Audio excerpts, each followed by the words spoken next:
It is a pleasure to introduce Pamela K. Miller, who is the founder and executive director of Alaska Community Action on Toxics, or ACAT. ACAT is an environmental health and justice research, policy, and advocacy organization. She brings more than 30 years of research, education, and advocacy experience to her present work. She serves as a principal investigator for community-based participatory research projects funded by the National Institute of Environmental Health Sciences. Pamela received a Meritorious Service Award from the University of Alaska and Alaska Conservation Foundation's OLAS Murray Award in recognition of her long-term outstanding professional contributions to the conservation movement in Alaska. She holds a bachelor's degree in biology from Wittenberg University and a master's degree in environmental science from Miami University. Prior to coming to Alaska, she served as Ocean Issues Technical Coordinator for the Washington Department of Ecology and Director of Marine Science Education Center at Nisqually Reach in southern Puget Sound. She received the Governor's Award for Environmental Excellence in Washington State. Thank you so much for being here, Pam. I'll turn the session over to you. Thank you so much, Anna. And good afternoon, everyone. I'm calling in from the traditional lands of the Dena'ina people, also known as Anchorage, Alaska. I want to thank the National Academies and members of the committee and the staff for this opportunity to share our perspectives. And I really appreciate that you've created a respectful and open dialogue with community representatives to share knowledge, experience, and insights. Thank you very much. And as Anna mentioned, Alaska Community Action on Toxics is a nonprofit environmental health research and advocacy organization for environmental health and justice. We are working statewide, nationally, internationally to ensure regulation of PFAS as a class and to phase out non-essential uses of PFAS, and that to make sure that measures are enacted to ensure protection of the environment and public health. And along with the Gustavus PFAS Action Coalition, we've organized a statewide PFAS Action Coalition. Alaska's strategic military importance resulted in the establishment of numerous military installations from World War II through the Cold War and into present times. AFFF was likely used at any of these sites that remained active after the 1970s. We know that 11 former and active military installations in Alaska are currently under investigation for PFAS contamination. PFAS contamination of soil and/or groundwater above health advisory levels has been detected at all 11 military sites that have been investigated. Alaska is also a very aviation-dependent state, and airports are often situated directly adjacent to communities that rely on public water supplies or private wells for drinking water, and often down gradient from areas where AFFF has been dispersed. ACAT published an investigative report called Threats to Drinking Water and Public Health in Alaska, the Scope of the PFAS Problem. For this report, we reviewed hundreds of pages of documents obtained through public records request and conducted a thorough review of the scientific literature. The report was peer-reviewed. The purpose of this report is to inform Alaskans and also actions to address this public health crisis. The Dunleavy administration, our governor, rolled back protections that were in progress under the Walker administration, the previous administration, prompting staff within the Contaminated Sites program to write a memo denouncing these actions as going against recommendations of scientists and public health officials within the agency, and citing the Dunleavy measures as negligent. So this is the status really of regulatory actions in Alaska, which are far from health protective. And the state continues to have a very poor response plan to address PFAS contamination and the public health consequences. In Alaska, the dispersive use of PFAS-based industrial firefighting foam on military bases and airports has contaminated the drinking water of communities from the far north slope communities of Alaska down through the panhandle of Southeast Alaska.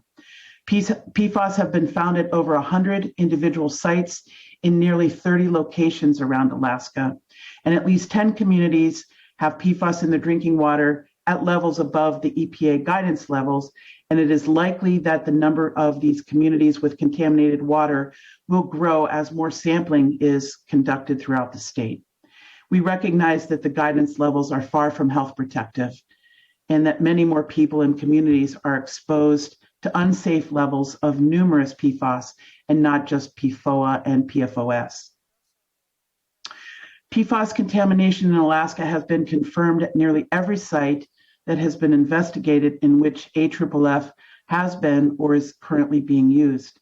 And the full extent of contamination from identified sites is unknown, and new sites will certainly be identified in the future.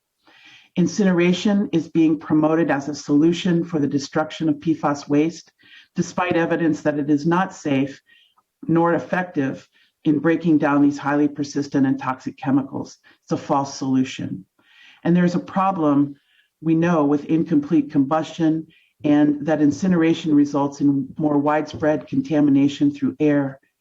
PFAS form more products of incomplete combustion than chlorinated compounds, and that these breakdown products are currently unmeasurable and unquantifiable. PFAS are contaminating groundwater, surface waters, fish, wild game, garden produce, and people throughout Alaska. Several Alaska lakes are now closed to fishing as a result of PFAS contamination, and yet there is no cohesive plan for testing of waters, produce, fish, and wildlife, or people in areas affected by PFAS contamination. The public water supply in Fairbanks and hundreds of private wells in the Fairbanks North Star Borough are contaminated with PFAS. In 2019, the Golden Heart Utilities in Fairbanks suspended all sales of its compost because it is contaminated with PFAS, and this is sold throughout the year to gardeners as well as farmers in the region. Recently, residents near Sand Lake in Anchorage are calling for the testing of residential wells and lakes in the vicinity of the former Coolis Air Force Base, where high levels of PFAS have been found. Only a handful of the 33 communities whose drinking water is likely to have been affected by PFAS contamination from AFFF originating from airports have had their water tested. The sad truth is that there are thousands of people in Alaska who may not know that their drinking water is contaminated. They continue to drink it, and this is a threat to the health of their families. Despite widespread water contamination, only 2 exposure assessments have been conducted in Alaska, one by ATSDR in the community of Moose Creek near Fairbanks, where drinking water wells have been contaminated from AFFF use on Eielson Air Force Base. The other was initiated by our nonprofit organizations, Alaska Community Action on Toxics and Gustavus PFAS Action Coalition in collaboration with Indiana University. Gustavus is a small community of 450 people in Southeast Alaska, the ancestral homeland of the Tlingit people, and at the gateway of Glacier Bay National Park, In the Gustavus pilot study, we found 19 PFAS detected in blood samples. There was a significant and positive correlation between PFAS concentrations that we found in water that people were drinking and those in blood serum levels, showing that drinking water contributed significantly to the overall PFAS body burden in people living in Gustavus. This is an example of the burden of proof being placed on an affected community. We now recognize that PFAS are global contaminants and that they are pervasive in remote regions, including the Arctic. The North and the Arctic are a hemispheric sink for persistent pollutants, including PFAS. Arctic indigenous peoples have some of the highest exposures to persistent toxic chemicals because of the reliance on traditional foods that include fish and marine mammals.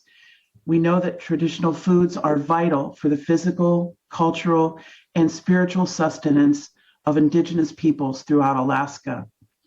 In our community-based research with the tribal communities of St. Lawrence Island, the traditional name is Sivukak, which is located in the northern Bering Sea, we quantified serum levels of 13 PFAS in 85 people, as well as correlating these levels with thyroid hormones. PFAS and PFNA were detected in more than 98% of the serum samples, while PFOA was detected in 92% of serum samples. PFAS contributed the greatest percentage of overall serum PFAS concentrations, and PFNA was present at the second highest median and maximum concentrations. We found association between select PFAS and thyroid disruption, and we attribute these exposures primarily to bioaccumulated levels in traditional foods, and I'd be glad to make these papers available to the committee. Exposure assessments of PFAS in people are needed for communities known to or have suspected to have been exposed to PFAS, including remote communities that may have exposures through traditional foods, as well as firefighters and other frontline workers. Human biomonitoring should be coupled with assessments of exposure routes, including water, household dust, garden produce, fish, and game. Given the effects of PFAS exposure on the immune system, there's a great deal of concern that PFAS can compromise the immune system, and people with weakened immune systems may suffer worse outcomes from COVID-19. Studies show high levels of toxic PFAS chemicals in breast milk that far exceed U.S. drinking water health advisory limits, meaning that women are passing dangerous amounts of these toxic compounds onto their children. A recent study in Washington state concluded that contamination of breast milk is likely universal in the U.S. Data are necessary to inform healthcare providers about exposures, possible associations with adverse health effects, inform interventions to reduce exposures, and to inform policies to protect public health. Without data, we cannot protect public health. In rural Alaska, the front lines of our healthcare system are the community health aides. Most communities don't have physicians or nurses, and health aides provide health care ranging from addressing infectious diseases to traumatic injuries. In addition to physicians and nurses, community health aides must be provided with information to monitor the health of their patients who may have been exposed to PFAS and inform protective interventions. The science of understanding the effects of PFAS on human health has greatly advanced in the intervening years since the C8 studies, including a wider range of PFAS in addition to PFOA and PFOS.